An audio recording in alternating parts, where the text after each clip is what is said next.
This is Radio TV Phono Nut, and today we have an RCA Victor 19-inch black and white television, probably from the early 60s. Well, we know it's prior to, April 1964 when UHF tuners were mandated, because this one's a VHF only set. It has the knockout plug for a UHF tuner, but obviously one was never installed.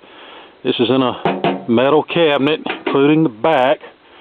This set was given to me by Audubon 5425. He came up for a visit yesterday, and he'd been wanting to clear out some things, so he brought me this television, and I'm going to try to bring it back to life. Cosmetically, it's in pretty good shape. I need to clean and polish the cabinet a little. Our rabbit ear antennas are still in good shape. Have a sticker on here that says Played Moses, whatever that means. I think this TV formerly belonged to a movie prop outfit, so this TV was probably seen in some movie at some point. And we're missing a couple of knobs, but I'm sure with a little luck we can find those. Alright, we have it plugged into 120 volts. Let's freak everybody out, turn it on, and see what happens.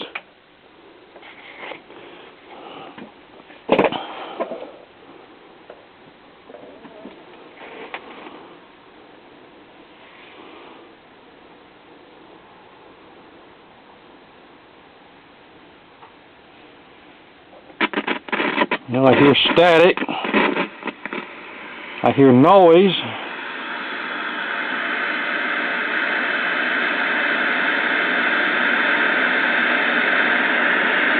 Is that screen illumination I see? Yeah, it sure is. I see snow on the screen. We have a full raster. CRT looks like it might be a little tired, but we can probably do something about that. But yeah, I'm encouraged by this.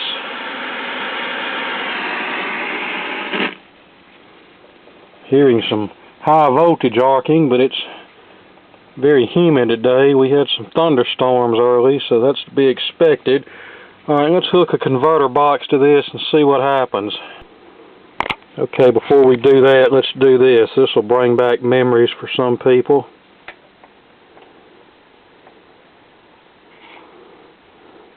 Okay, we have the converter hooked up. Let's power it on. I remember the very first TV I was ever given and fixed whenever I was about 12 or 13 was an RCA Victor, probably a 17-inch, from about the same time period as this one, but I think it was a lower end set because it was in an all plastic cabinet. The knobs and speaker were on top of the cabinet, and they were kind of slanted at an angle. I remember the VHF knob was on this side with, I think, the volume and brightness knob next to that. And then on this side we had the UHF tuner, and on the back we had some thumb wheel knobs. I don't know what was wrong with the set. I don't remember. It must not have been much because I wasn't too proficient at repairing them back then. Alright, we have something here. The horizontal hold is way off. Okay, that's vertical. It must be brightness. Well, how about that?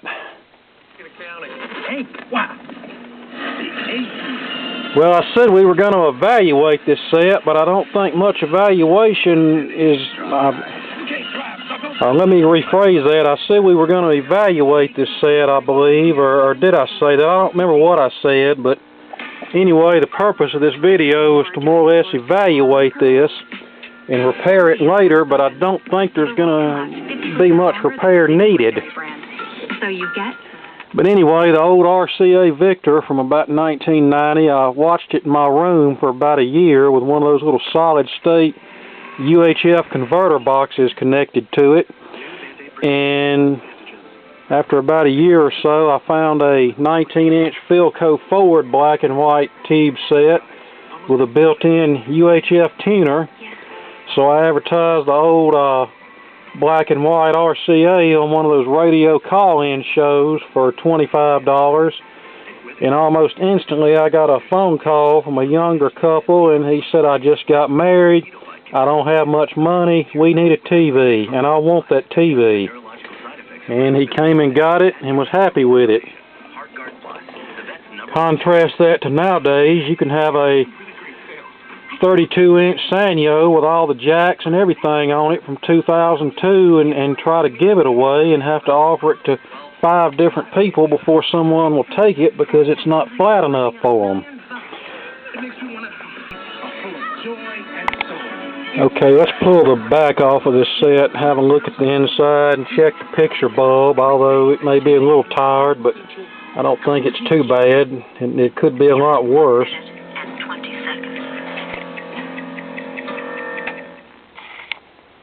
Here's the chassis. It looks to be a KCS 141A, and it is one of the better chassis with a power transformer. Can't really tell that a whole lot of work has been done to this, just on a brief examination. I remember the set I had, it had an upright chassis like this, but it was a series string set, so a lower end set. This TV here is really a testament to good old quality American made electronics. The set is well over 50 years old. I plug it in, turn it on, and I get a picture. How many modern flat screens do you think will do that in 50 years? Heck, most of them are doing good to do that in 5 years, and you can forget about fixing them because the parts will probably not be available, or the lead-free solder in them will develop tin whiskers and short out everything. All right, let's check the picture bulb and see how it looks. It's a 19 AYP4. Okay, we're connected to the CR70 picture tube tester, checking for cutoff. It should be in that black area there. It won't come up that high, so let's check for emission. Yeah, the emission's right on the borderline, but our cutoff won't come up. I'll let it sit a while and see if it comes up on its own. I really debating on whether or not I want to try to rejuvenate this or not. Let's test the life test of this tube. And as you can see, it's falling back into the bad, so yeah, this tube is a little bit on the tired side.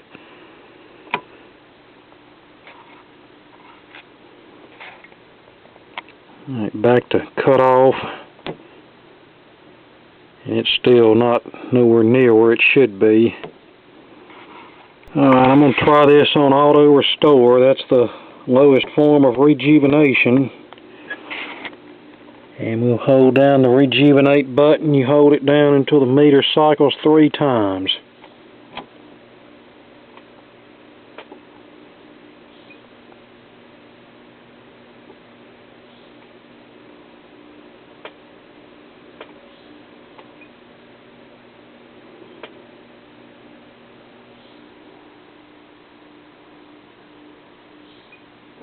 Let's go back to emission. Alright, let's check cutoff. Well, still didn't bring the cutoff up, but I'm not gonna press my luck with this. We have a usable tube, and I don't want to make it any worse. Okay, we're back together and working pretty good. There's still a few things I need to do, but that can wait till another day. If you run into a set with a jittery, intermittent condition, you'd be surprised how many times that problem can be corrected by pulling all the tubes out of the sockets and cleaning the sockets with contact cleaner spray, and you can just reinsert the tubes in the socket, wiggle them around a little bit, and if that don't correct it, it's usually bad ground connections or bad solder connections on the tube socket. And if that doesn't fix it, a lot of times the tube socket itself will have to be replaced, and you'll usually can tell that by how loose the tube is in the socket. As far as the picture tube, We couldn't get the cutoff to come up, but we got our emission to come up a little bit with the rejuvenate function, and we got our life test to come up to a better reading. I'm not going to push my luck here. We have a decent picture here. I swapped the contrast and vertical hole knobs. That's the contrast all the way up, which is too much. May not look that way on camera, but so turn the contrast down. Now our brightness is turned wide open, which it should be brighter than that. That could be a CRT fault or a circuit fault. One day I'll get a Sam's Photo Fact on this set and do a little poking around and see if we can straighten it out. The vertical height and linearity controls were filthy dirty, and I cleaned those.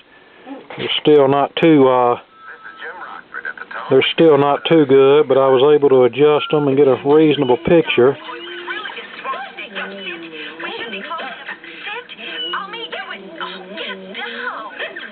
Yeah, get a little bit of the Rockford Files here on a vintage set. Better be careful though, because the copyright police are just as bad about music as they are scenes on a television.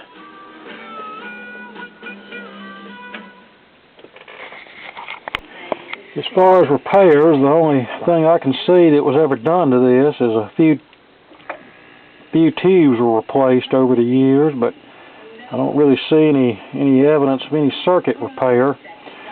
No, I'm not going to recap this TV right now. Probably never will recap it unless I need to, and I really doubt I'll ever need to. I know that's going to break some people's hearts, and there'll be several dislikes on this video for that, but by the time this set was made, they were using better quality components, and I really don't bother recapping a TV of this vintage unless there's a problem. And these electrolytic cans are running cool as a cucumber, so I'm sure they're just fine.